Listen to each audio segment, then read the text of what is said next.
Capítulo 13. Llegó el invierno, y con él la actividad reducida que compartían todas las cosas vivientes que seguían el ciclo de las estaciones.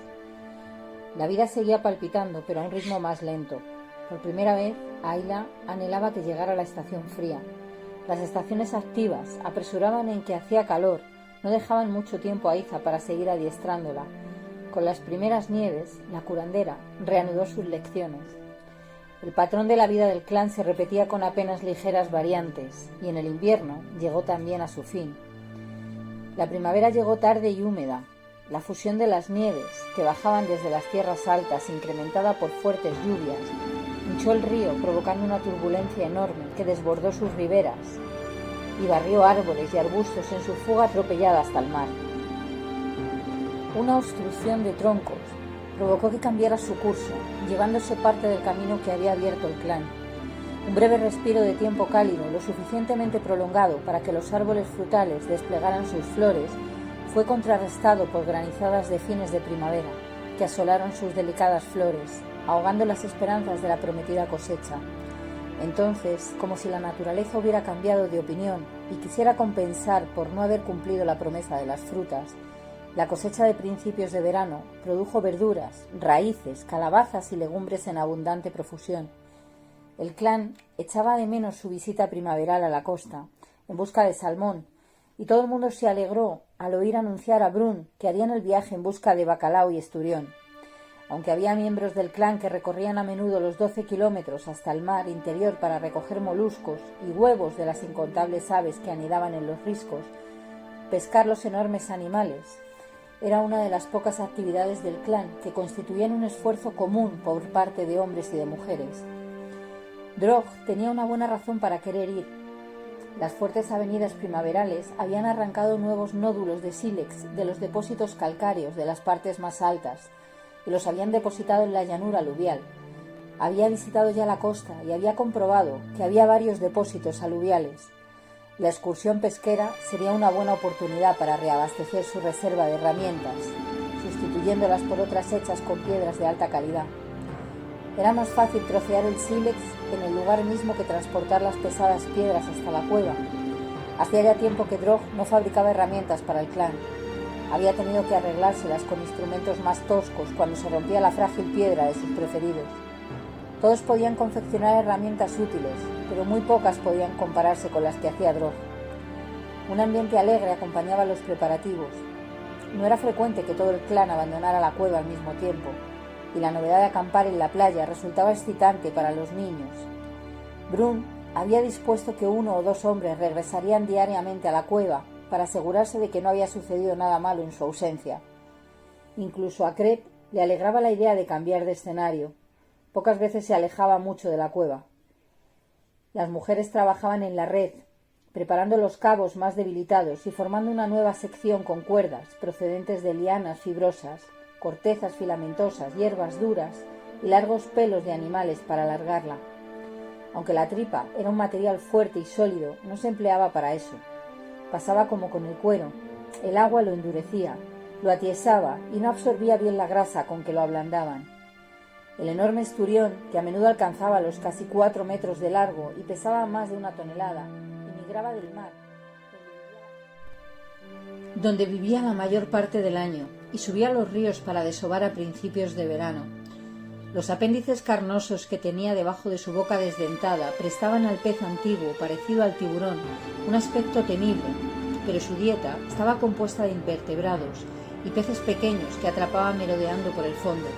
El bacalao más pequeño no solía pesar más de 12,5 kilos, pero podía alcanzar hasta 100 y más, y en verano se dirigía hacia el norte, a aguas menos profundas.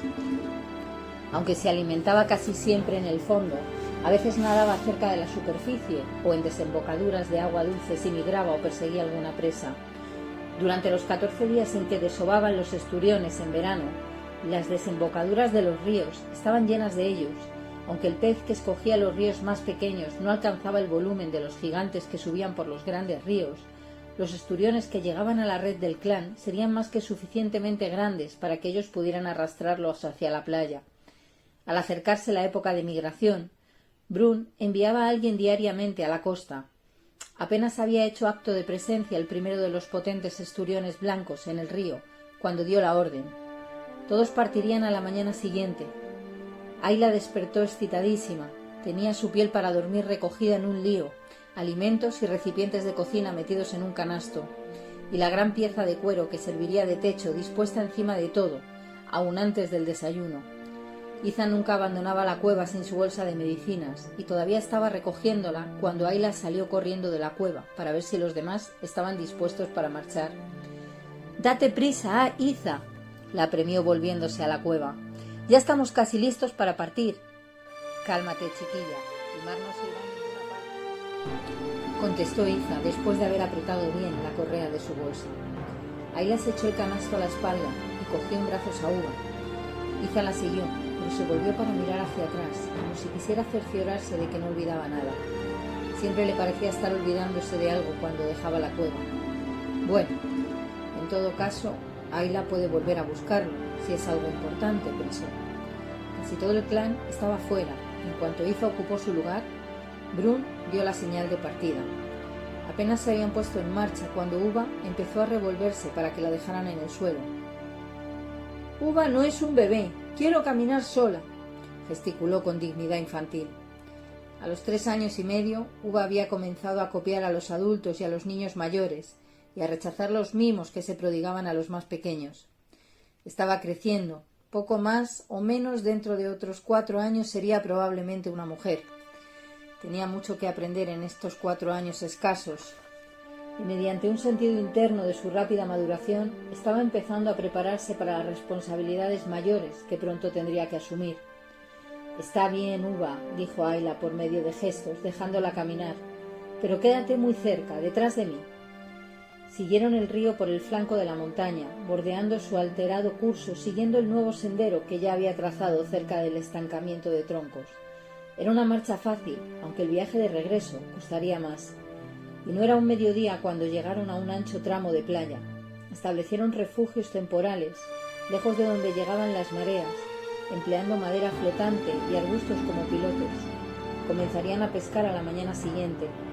Ayla echó a andar hacia el mar. «Me voy al agua, madre», indicó. «Ayla, ¿por qué siempre quieres meterte en el agua?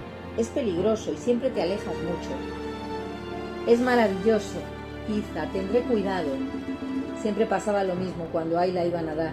Iza se preocupaba. Ayla era la única a quien le gustaba nadar. Era la única que podía hacerlo. Los huesos grandes y pesados de los miembros del clan les dificultaban la natación. No flotaban fácilmente y temían el agua profunda. Vadeaban por el agua para pescar, pero no les gustaba ir más allá del nivel de la cintura. Les daba miedo. La predilección por la natación que Ayla mostraba era considerada como una de sus peculiaridades, y no era la única. Cuando Ayla cumplió 9 años, era ya más alta que cualquiera de las mujeres, y tanto como algunos de los hombres, pero seguía sin dar muestras de estar próxima a la pubertad.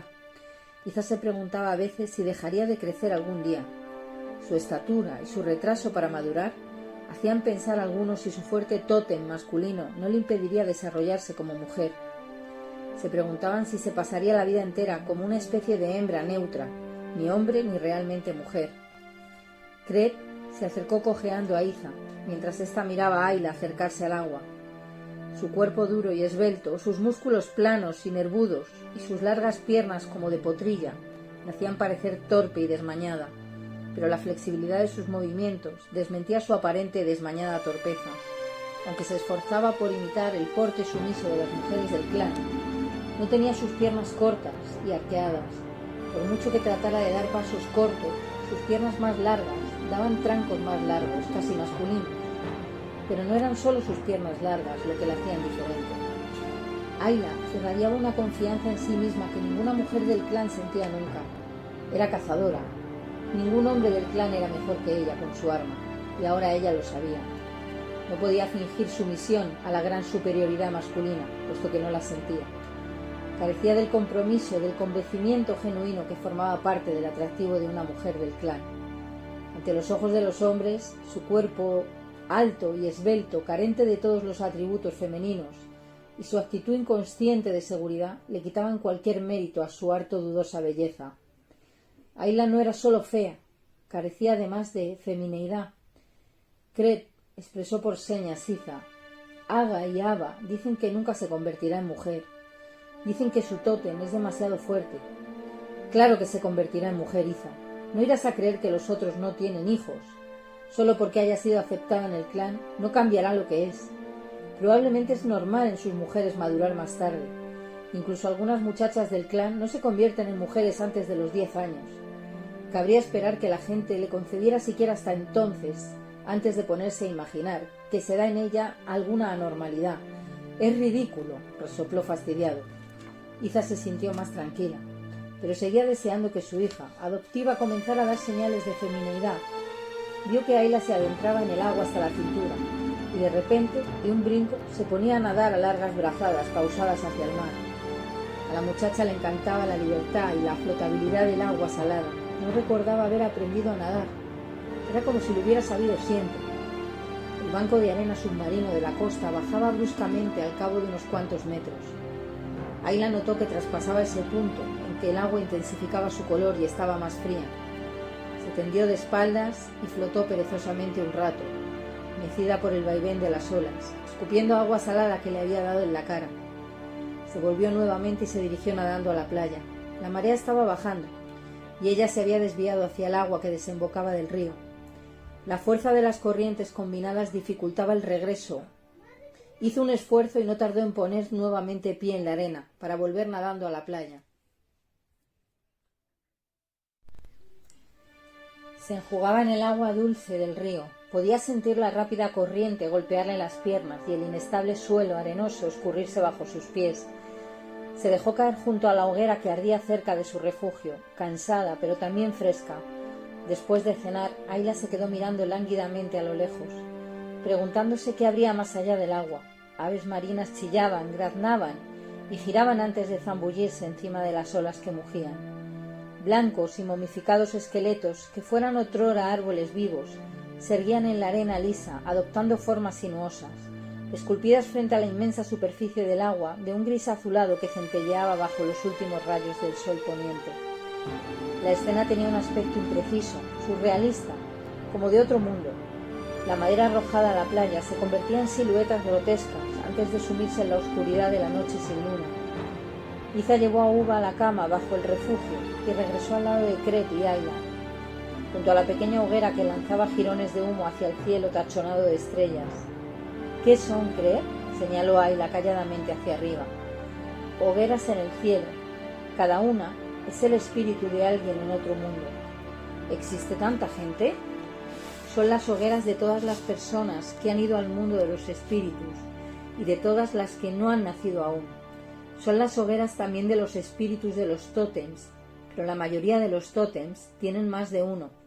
¿Ves allí?, preguntó Crep señalando con la mano. Es el hogar del gran Ursus en persona. ¿Y aquellos?, señalando en la otra dirección. Son los fuegos de su tótem, Ayla, del león cavernario. Me gusta dormir donde se pueden ver los pequeños fuegos del cielo, dijo Ayla. Pero no es tan agradable cuando sopla el viento y cae la nieve, intervino Iza. También a Uva le gustan los fuegos, señaló la niña surgiendo de la oscuridad al círculo de luz de la hoguera. Creí que estabas dormida, Uva, comentó Crep. No.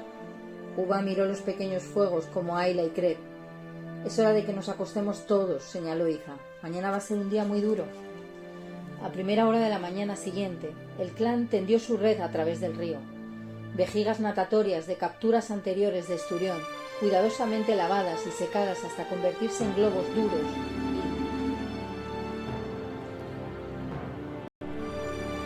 y claros de colapez, servirían de flotadores para la red y piedras atadas a la parte inferior, de pesas. Brun y Drog tomaron un extremo y se fueron a la ribera más alejada. Entonces el jefe hizo una seña. Adultos y niños mayores comenzaron a vadear por el río. Uva les siguió. No, Uva, señaló Iza. Tú te quedas, no eres lo bastante mayor. Pero Ona sí está ayudando, protestó la niña. Ona es mayor que tú, Uva. Podrás ayudar después, una vez que hayamos varado la pesca. Es demasiado peligroso para ti. El propio Crep también se queda en la orilla. Quédate ahí. Sí, madre, respondió Uva con un gesto, sin disimular su desilusión. Avanzaban lentamente, provocando la menor perturbación posible al irse separando en abanico para formar un amplio semicírculo. Después se quedaban quietos, hasta que la arena removida por sus movimientos hubiera vuelto a sentarse. Ayla se quedó con los pies separados, luchando contra la fuerte corriente que la empujaba las piernas, la mirada fija en Brun, esperando su señal. Estaba en medio del canal, a la misma distancia de ambas riberas y más cerca del mar. Observó como una forma oscura y muy grande se deslizaba a poco más de 1 metro de distancia. Los esturiones estaban de camino. Brun alzó el brazo y todos contuvieron el aliento. De repente, tan pronto como bajó el brazo, el clan comenzó a dar gritos y agitar el agua levantando salpicaduras de espuma. Lo que parecía un caos desordenado de ruido y chapoteo se reveló muy pronto como una maniobra intencionada. El clan estaba empujando los peces hacia la red, estrechando su círculo. Brun y Drog se acercaron desde la ribera más lejana llevando consigo la red, mientras la agitación provocada por el clan impedía que los peces regresaran al mar. La red se iba cerrando, apresando a la masa plateada de peces que luchaban dentro de un espacio que se encogía poco a poco. Unos cuantos de aquellos monstruos se lanzaron contra las cuerdas anudadas, en un intento de salirse por allí. Nuevas manos aferraron la red, llevándola a rastras hacia el ribazo, al mismo tiempo que los que allí estaban tiraban de ella, mientras todo el clan se esforzaba por varar a la horda que agitaba convulsivamente sus aletas. Ayla alzó la mirada y vio a Uva metida hasta las rodillas entre los peces que luchaban tratando de acercarse a ella desde el otro lado de la red. —¡Uva! ¡Vuelve a la playa! —le indicó de lejos. —¡Ayla! ¡Ayla! —gritó la niña, y entonces señaló un punto en el mar. —¡Ona! Ayla se volvió para mirar, y apenas si pudo divisar una cabeza morena que salía del agua antes de desaparecer. La niña, que tenía apenas 1 año más que Uva, había perdido pie y estaba siendo arrastrada hacia el mar. En la confusión creada al arrastrar la red, nadie se había fijado en ella, solo Uva, que miraba a su compañera de juegos con admiración desde la orilla. Había advertido el apuro en que se encontraba Ona y trataba frenéticamente de llamar la atención de alguien para decírselo. Ayla se lanzó a la corriente fangosa y agitada y avanzó laboriosamente hacia el mar. Nadaba más rápidamente que nunca. La corriente rápida la empujaba, pero esa misma corriente estaba arrastrando a la niña hacia el desnivel con la misma fuerza. Ayla vio que su cabeza surgía una vez más y se precipitó. Ganaba terreno, pero temía que no fuera suficiente. Si Ona llegaba al declive antes que Ayla le diera alcance, sería atraída hacia las aguas profundas por la fuerte corriente submarina. El agua se estaba volviendo salada. Ayla la sentía en sus labios. La cabecita oscura surgió una vez más a unos cuantos centímetros de distancia y volvió a hundirse. Ayla sintió que bajaba la temperatura del agua al lanzarse desesperadamente hacia adelante, sumergiéndose bajo el agua para tratar de agarrar la cabeza desaparecida. Sintió unos pelos y apretó el puño alrededor de la larga cabellera flotante de la niña. Ayla pensó que le iban a estallar los pulmones. No había tenido tiempo para respirar profundamente antes de sumergirse, y un ligero aturdimiento se estaba apoderando de ella justo cuando salió a la superficie, llevando consigo su preciosa carga. Sacó a Ona del agua, pero la niña estaba inconsciente. Ayla no había intentado nunca nadar sosteniendo a otra persona, pero tenía que llevar a Ona a la orilla cuanto antes, manteniéndole la cabeza fuera del agua.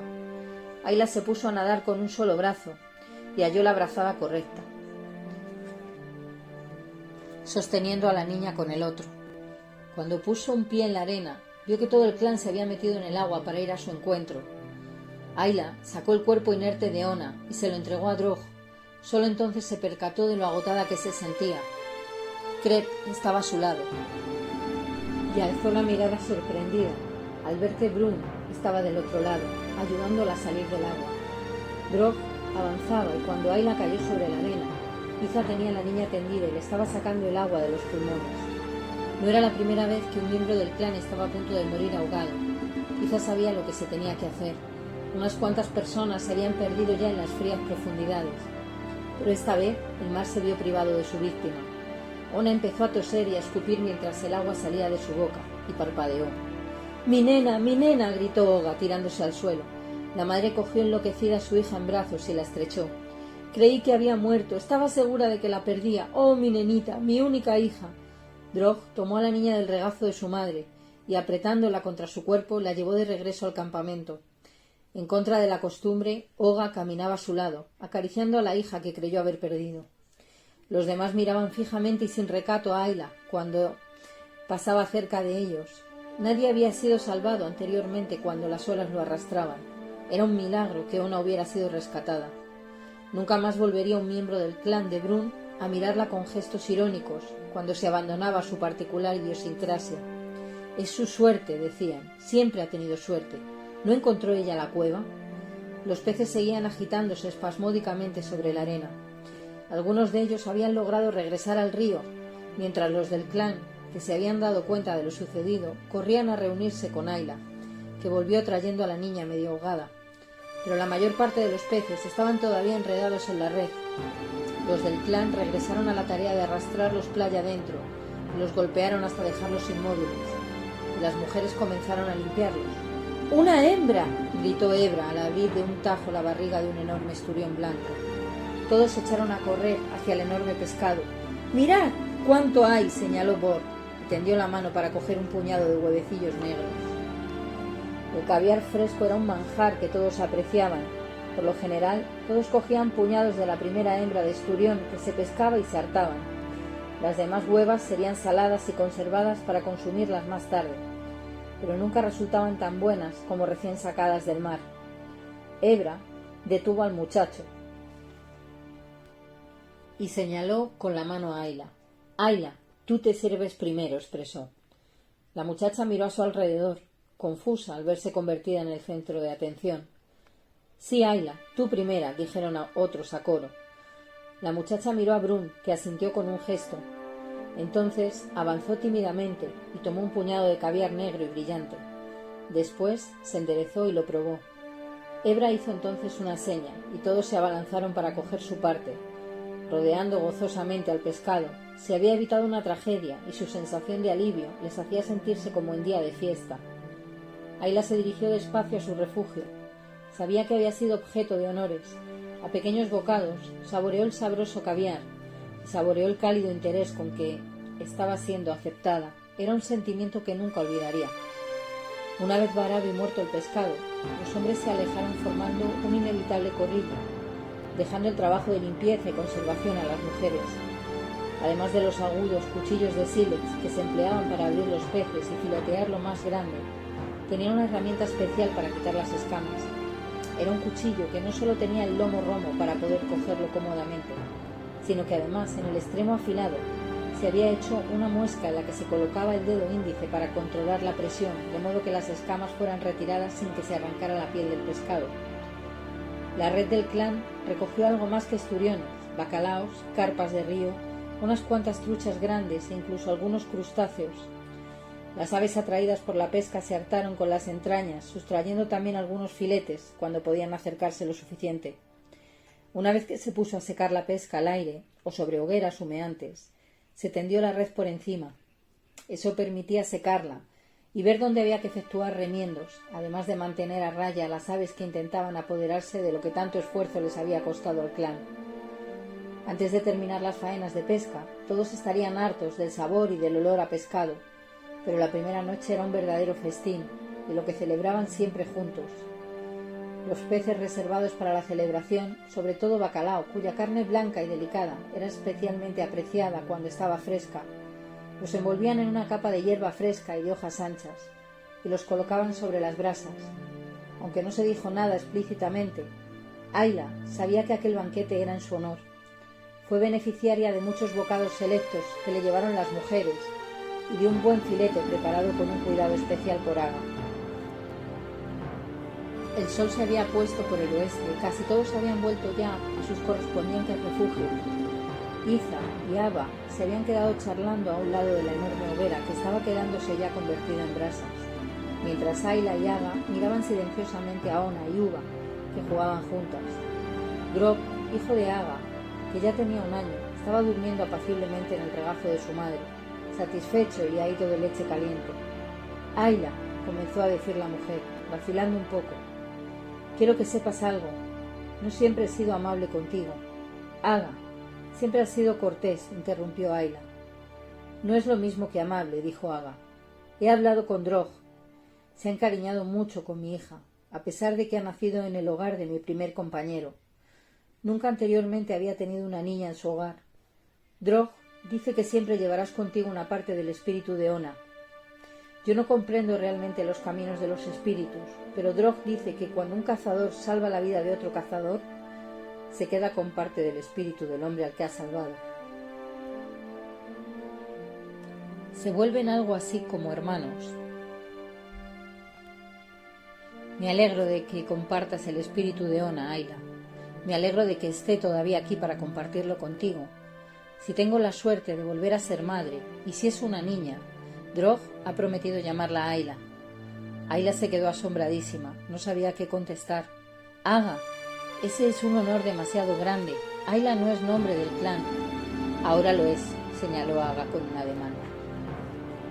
La mujer se puso en pie, haciendo una seña a Ona, y echó a andar hacia su refugio. Se volvió un instante. Ahora me voy, dijo. Era el gesto más parecido que tenía el clan para decir hasta luego. En general lo omitían. La gente se iba simplemente. El clan tampoco tenía palabra para gracias. Comprendían la gratitud, pero tenían una connotación distinta. Por lo general un sentido de obligación habitualmente procedente de una persona de posición inferior. Se ayudaban los unos a los otros, porque tal era su modo de vida, su deber, necesario para sobrevivir, y no se daban ni se esperaban las gracias. Los obsequios o favores especiales llevaban consigo la obligación de devolverlos, por medio de algo que tuviera un valor análogo. Así se entendía, y no había por qué dar las gracias. Mientras viviera Ona, a menos que surgiera una ocasión en que ella, o mientras no fuera adulta, su madre pudieran devolver el favor y asegurarse así un trozo del espíritu de Ayla, estaría en deuda con ésta. El ofrecimiento de Aga no era una obligación, era algo más, era su manera de dar las gracias. Ava se levantó para marcharse poco después que su hija. Iza ha dicho siempre que tienes suerte, señaló la mujer al pasar junto a la muchacha. Ahora creo que es cierto. Ayla se levantó y fue a sentarse junto a Iza, cuando Ava se hubo alejado. Iza, Aga me ha dicho que siempre tendré el espíritu de Ona conmigo, pero yo solo la traje. Fuiste tú quien le devolvió la respiración. Salvaste su vida tanto como yo. ¿No llevas tú también una parte de su espíritu?, preguntó la muchacha. Tienes que llevar partes de muchos espíritus. Has salvado muchas vidas. ¿Por qué crees que una curandera tiene su posición propia, Ayla? Es porque lleva parte de los espíritus de todos los de su clan, tanto hombres como mujeres, de todo el clan. En realidad, a través del suyo propio. Ayuda a traerlos al mundo y se ocupa de ellos mientras viven. Cuando una mujer se convierte en curandera, recibe esa parte del espíritu de cada uno de ellos, incluso de aquellos cuya vida no ha salvado, porque nunca se sabe cuándo lo hará. Una persona muere y pasa al mundo de los espíritus, prosiguió Iza. La curandera pierde parte de su espíritu. Algunos creen que por eso se esfuerza tanto la curandera, pero en realidad casi todas se esforzarían. No cualquier mujer puede ser curandera, ni siquiera la hija de una. Tiene que llevar dentro algo que la incite a ayudar a la gente. Tú lo tienes, Ayla. Por eso te he estado adiestrando. Lo vi desde el principio, cuando quisiste ayudar al conejo, después del nacimiento de Uva, y no te detuviste a pensar en el peligro cuando te lanzaste en busca de Ona. Solo querías salvarle la vida. Las curanderas de mi estirpe tienen la posición más elevada. Cuando te conviertas en curandera, Ayla, tú serás de mi estirpe. Pero Iza, no soy tu verdadera hija. Tú eres la única madre que recuerdo, pero no nací de ti. ¿Cómo puedo ser de tu estirpe? No tengo tus recuerdos. Realmente no entiendo lo que son los recuerdos. Mi estirpe tiene la posición más alta porque siempre hemos sido los mejores. Mi madre y su madre, y la de esta antes, hasta donde alcanza mi memoria, siempre han sido las mejores. Cada una transmitió lo que sabía y aprendía. Eres del clan, Ayla, hija mía, educada por mí. Tendrás todo el saber que pueda darte. Puede no ser todo lo que yo sé, ni yo misma sé cuánto sé, pero será suficiente, porque hay algo más. Tienes un don, Ayla, y creo que tú procedes de tu propio linaje de curanderas. Vas a ser muy buena algún día. No tienes los recuerdos, criatura, pero tienes una manera de pensar, una manera de comprender lo que le duele a alguien. Si sabes lo que duele, puedes ayudar, y tienes una forma de saber cómo ayudar. Nunca te había dicho que pusieras nieve en el brazo de Brun cuando le quemó Oga. Podría haberlo hecho yo lo mismo, pero nunca te lo enseñé. Tu don, tu talento, puede ser tan bueno como los recuerdos, tal vez mejor, no sé, pero una buena curandera es una buena curandera. Eso es lo importante. Serás de mi estirpe, porque vas a ser una buena curandera. Ayla, serás digna de mi posición, serás una de las mejores. El clan volvió a su rutina. Solo pescaban una vez al día, pero con eso bastaba para tener ocupadas a las mujeres hasta avanzada la tarde. No hubo más incidentes, pero Ona no volvió a ayudar a las que acosaban a los peces dentro de la red. Drog decidió que era todavía demasiado joven. Al año siguiente ya estaría capacitada. Al terminar el desove de los esturiones, la pesca se hizo menos abundante y las mujeres dispusieron de tiempo para descansar por la tarde. ¡Qué bien! El pescado tardaba unos cuantos días en secarse y la hilera de tendederos que se extendía a lo largo de la playa crecía de día en día. Drog había recorrido la llanura aluvial del río en busca de los nódulos de sílex que habían bajado del monte con las aguas y se llevó a rastras unos cuantos hasta el campamento. Varias tardes se le pudo ver elaborando herramientas nuevas. Una tarde, poco antes del día en que se había previsto volver a la cueva, Ayla vio que Drog sacaba de su refugio un bulto y lo llevaba hasta un tronco seco que estaba cerca y en el que solía trabajar sus herramientas. Le gustaba verlo trabajar el sílex. Le siguió y se sentó frente a él con la cabeza baja. Esta muchacha querría mirar, si el hombre que hace las herramientas no se opone, señaló una vez que Drog le dio su autorización. Asintió con la cabeza. La muchacha se sentó en el mismo tronco para observar calladamente. Ya le había observado en otras ocasiones. Drog sabía que se interesaba sinceramente y que no interferiría en su concentración. Ah, pensaba, si Bor mostrase ese mismo interés. Ninguno de los muchachos del clan había mostrado una verdadera aptitud para hacer herramientas. Y como todo técnico realmente experto, deseaba compartir sus conocimientos y transmitirlos. Tal vez Grog se interese, pensó. Estaba contento de que su nueva compañera hubiera dado a luz un muchacho tan pronto después de que Ona fue destetada. Drog no había tenido nunca tan lleno su hogar, pero se alegraba de haber aceptado a Aga con sus 2 hijos. Incluso no venía mal tener a la vieja cerca. Aga se ocupaba a menudo de sus necesidades cuando Aga estaba dedicada al bebé. Aga no tenía la comprensión tranquila y profunda de la madre de Gob, y Drog tuvo que esforzarse mucho al principio para hacerle comprender cuál era su lugar. Pero era joven y saludable, y le había dado un hijo, un muchacho en quien Drog colocaba sus esperanzas de adiestrarlo para convertirle en un buen hacedor de herramientas. Había aprendido el arte de elaborar la piedra con el compañero de la madre de su madre, y ahora comprendía el deleite del anciano cuando, siendo él un niño pequeño, había comenzado a interesarse por adquirir la habilidad. Pero Ayla le había observado frecuentemente desde que llegó al clan, y él había visto las herramientas que hacía ella. Era hábil con sus manos, aplicaba bien las técnicas. Las mujeres podían hacer herramientas, con tal de que no confeccionaran instrumentos cuyo propósito final fuera un arma ni elaboraran armas. No era muy valioso entrenar a una muchacha, y ésta nunca llegaría a ser realmente una experta, pero tenía cierta habilidad, hacía herramientas muy útiles, y una aprendiza era mejor que nada. Ya anteriormente le había explicado algo de su pericia artesanal. El tallador de herramientas deshizo el bulto y extendió el cuero en el que estaban envueltas las herramientas de su oficio. Miró a Ayla y decidió enriquecerla con algunos conocimientos útiles sobre la piedra. Cogió un trozo que había desechado el día anterior. Al cabo de muchos años de tanteos, los antepasados de Drog habían aprendido que el sílex poseía las características necesarias para hacer las mejores herramientas. Ayla le observaba atentamente mientras él explicaba. En primer lugar, la piedra debía tener la dureza suficiente para raspar, cortar o hendir una serie de materiales, tanto de origen animal como vegetal. Muchos de los minerales silíceos de la familia del cuarzo tenían la dureza necesaria, pero el sílex poseía una cualidad que no tenían la mayoría de los demás, incluso muchas rocas de minerales más blandos. El sílex era quebradizo por efecto de la presión o percusión. Ayla dio un salto atrás cuando Drog se lo mostró golpeando un trozo de la piedra defectuosa contra otro, rompiéndolo en 2 y señalando un material de naturaleza diferente en el corazón del sílex, brillante, de un gris oscuro.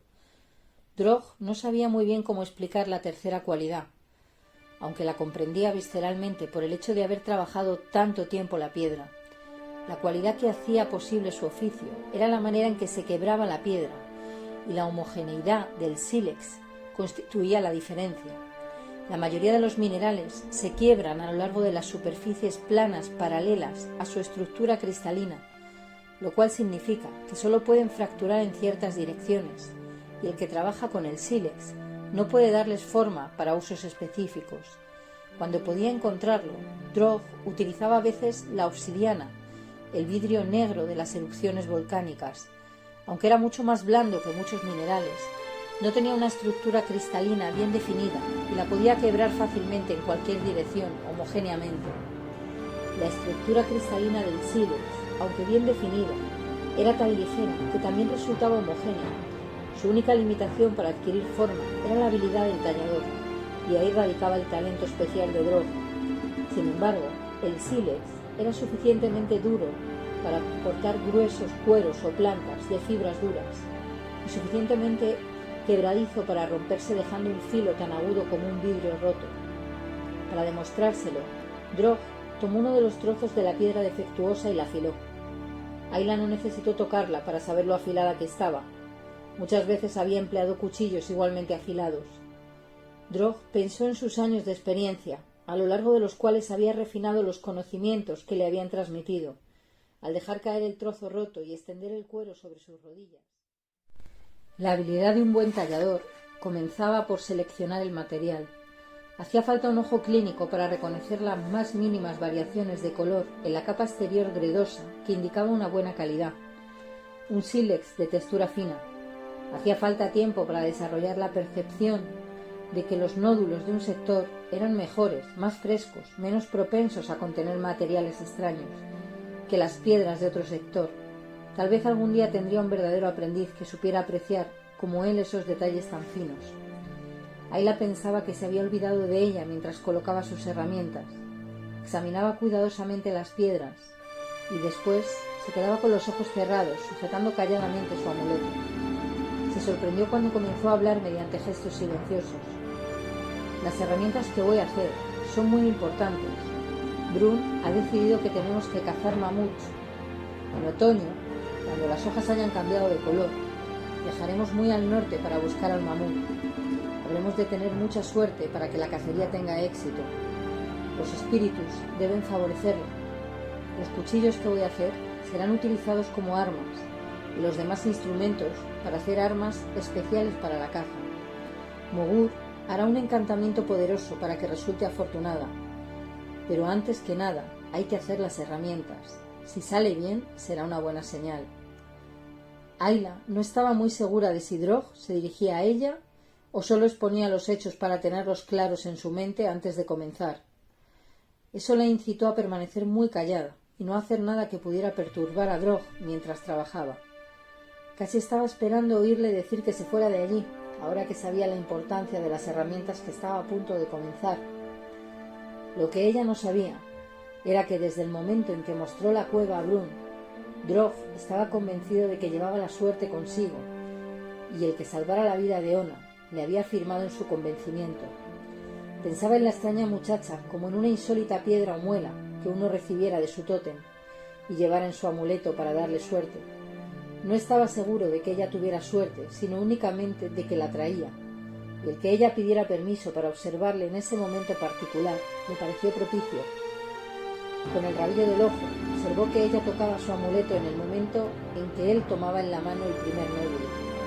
Aunque no se lo definía a sí mismo precisamente de esa manera, tuvo la impresión de que ella aportaba la suerte de su poderoso tótem a su tentativa, y la aceptó complacido.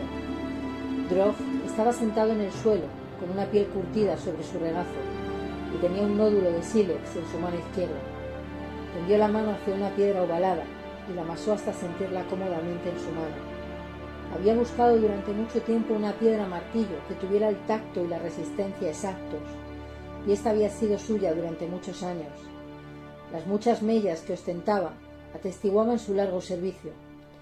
Con la piedra martillo quebró la cubierta exterior gris de caliza, dejando a la vista el sílex de un gris oscuro. Se detuvo para examinarlo con ojos críticos. La textura era correcta, el color conveniente, y no contenía otros materiales. Empezó a trazar toscamente el perfil del hacha con su mano. Las gruesas lacas que caían tenían aristas agudas. Muchas serían utilizadas como instrumentos para cortar, tal como se habían desprendido de la piedra.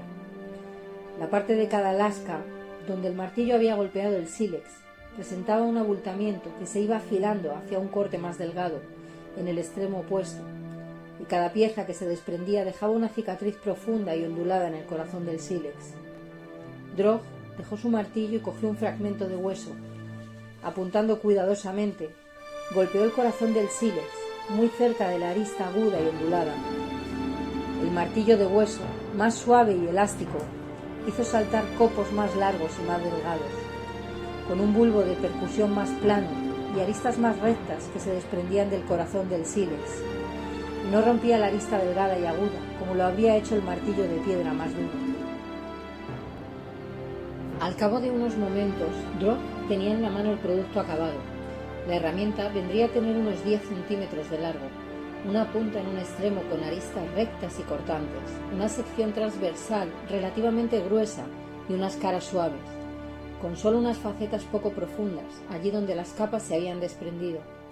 Podía sostenerse en la mano y servir para cortar madera, como un hacha, o para ahondar un tazón de madera en un trozo de tronco, como una azuela, o para desprender un trozo de marfil de mamut, o para romper los huesos de animales al destazar su carne, o para cualquier de los muchos usos que tiene un instrumento cortante con el que se puede golpear. Era una herramienta antigua. Los antepasados de Drog llevaban milenios produciendo hachas de mano similares. Una forma más simple era una de las primeras herramientas que se hubiera ideado y todavía resultaba útil. Revolvió el montón de lascas, recogiendo algunas para utilizarlas como hendedores, útiles para destazar y para cortar cueros duros. El hacha de mano era solo un ejercicio de calentamiento. Drog volvió su atención hacia el otro nódulo de sílex, uno que había escogido por su textura particularmente fina. Aplicaría a este su técnica más avanzada, más difícil. El tallador de herramientas estaba ya más calmado, menos tenso y dispuesto para la tarea siguiente. Puso entre sus piernas el hueso de pata de mamut para usarlo como yunque. Cogió el nódulo, lo colocó sobre la plataforma, asiéndolo firmemente. Entonces empuñó su martillo de piedra. Esta vez, al desprender la cubierta exterior gredosa, dio cuidadosamente forma a la piedra para que el núcleo de sílex que quedaba tomara más o menos una forma aplastada de huevo. La puso de costado y, tomando el martillo de hueso, desprendió esquirlas, empezando desde arriba y trabajando desde la arista hacia el centro de todo alrededor. Cuando hubo terminado, la piedra ovoide tenía una parte superior ovalada y plana. Entonces Drog se detuvo, puso sus dos manos alrededor de su amuleto y cerró los ojos. Se necesitaba una dosis de suerte, además de habilidad para los siguientes pasos decisivos. Estiró los brazos, flexionó los dedos y cogió el martillo de hueso. Ayla contuvo la respiración.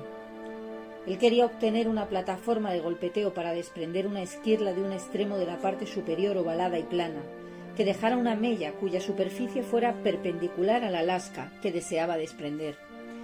La plataforma de golpeo era necesaria para que la lasca se desprendiera limpiamente, con aristas afiladas. Examinó ambos extremos de la superficie ovalada, escogió una, apuntó con esmero, dio un fuerte golpe y suspiró al ver caer el trocito. Drog sostuvo el núcleo discoidal firmemente sobre el yunque y, calculando la distancia y el punto de impacto con exactitud, golpeó con el martillo de hueso la pequeña muesca que había hecho. Una lasca perfecta cayó desprendiéndose del núcleo previamente liberado. Tenía una forma ovalada larga, aristas agudas, estaba más o menos aplanada por fuera, con una cara interior en forma de bulbo, y era ligeramente más gruesa en el extremo que había sido golpeado, afinándose hasta una sección delgada. Volvió a mirar el núcleo, le dio la vuelta y desprendió de un golpe otra esquirla para formar una plataforma, opuesta al extremo de la anterior plataforma de golpeo, y después desgajó otra lámina preformada. Al cabo de breves instantes, Drog había hendido 6 lascas y descartado el extremo más ancho del núcleo de sílex. Todas tenían una forma ovalada y larga y tendían a afilarse en el extremo más fino, formando una punta. Observó cuidadosamente las lascas y las puso en hilera, preparándolas para darles los toques finales que habrían de hacer de ellos los instrumentos que él quería. De una piedra que casi tenía las mismas dimensiones que la primera, con la que había hecho solo un hacha, había sacado 6 veces el filo de cortar, merced a la nueva técnica, un filo cortante que podría convertirse en diversas herramientas útiles. Con una piedrecita redonda ligeramente aplanada, Drog partió suavemente el corte afilado de un lado de la primera esquirla, para definir la punta, pero sobre todo para matar el lomo de manera que el cuchillo pudiera ser empleado sin cortar la mano del usuario. La retocó no para afilar la arista fina ya de por sí, sino para embotar el lomo y que se pudiera manejar sin producir dolor. Miró el cuchillo, evaluándolo con mirada crítica. Quitó unas cuantas laminillas más y entonces, satisfecho, lo dejó para ocuparse de la lasca siguiente. Siguiendo el mismo procedimiento, Drog confeccionó un segundo cuchillo. La siguiente lasca que cogió Drog era más grande, pues provenía del centro del núcleo ovoide. Una de las aristas era casi recta. Sosteniéndola contra el yunque, Drog aplicó presión con un huesecillo y se desprendió un trocito de la arista de la hoja. Luego unos cuantos más, dejando una serie de muescas en forma de V. Mató el lomo de la herramienta denticulada y volvió a mirar la sierra de dientes cortos que acababa de hacer. Entonces asintió con un ademán y la dejó en el suelo. Empleando el mismo trozo de hueso, el tallador de herramientas retocó todo el filo de una esquirla más pequeña y redonda, dándole una forma convexa y creando así una herramienta robusta de arista roma, que no se rompería fácilmente bajo la presión aplicada para rascar madera o cuero de animal, y que no desgarraría las pieles. A otra esquirla le hizo una profunda muesca en forma de V, en la arista cortante especialmente útil para afilar las puntas de las lanzas de madera, y a la última, que salió con una punta aguda en el extremo delgado, pero que tenía aristas algo onduladas en la hoja, le mató a ambos lados, dejando la punta. La herramienta podía usarse como punzón, para abrir orificios en el cuero, o como perforador para hacer agujeros en el hueso o en la madera. Todas las herramientas que hacía Drog eran para usarlas con la mano.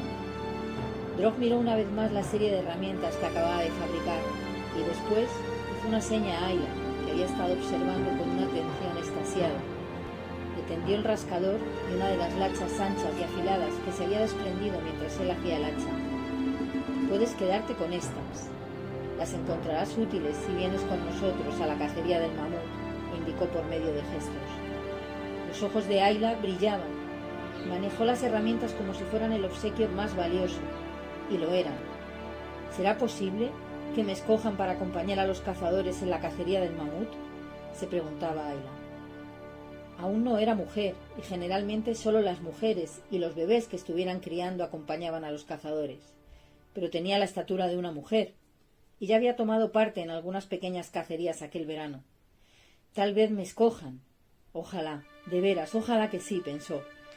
Esta muchacha guardará las herramientas hasta la cacería del mamut. Si las cogen para acompañar a los cazadores, las usará por primera vez para el mamut que maten los cazadores, le dijo. Drog gruñó. Después sacudió el cuero que tenía sobre las rodillas para quitar las laminillas y esquirlas de la piedra. Colocó el yunque de pata de mamut, el martillo de piedra y el de hueso, y los retocadores de piedra y de hueso en medio, y los envolvió antes de asegurarlo todo con una cuerda. Entonces recogió los nuevos instrumentos y se dirigió al refugio que compartía con los demás miembros de su hogar. Ya había terminado su tarea del día, aunque no estaba muy avanzada la tarde.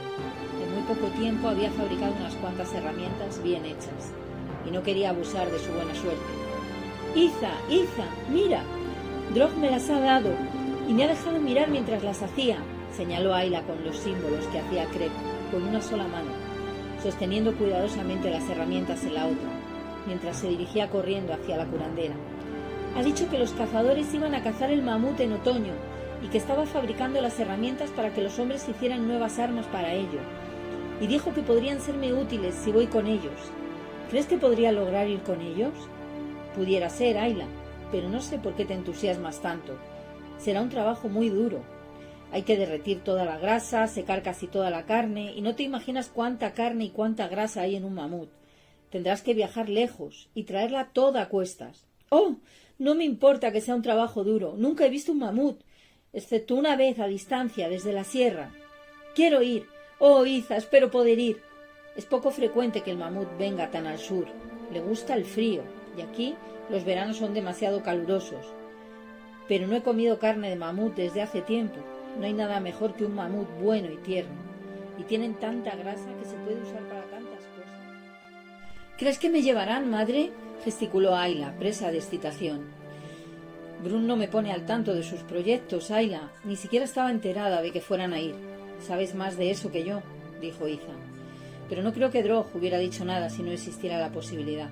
Creo que te agradece que hayas salvado a Ona de ahogarse. Y las herramientas y las noticias de la cacería son su manera de expresártelo. Drog es un hombre excelente, Ayla.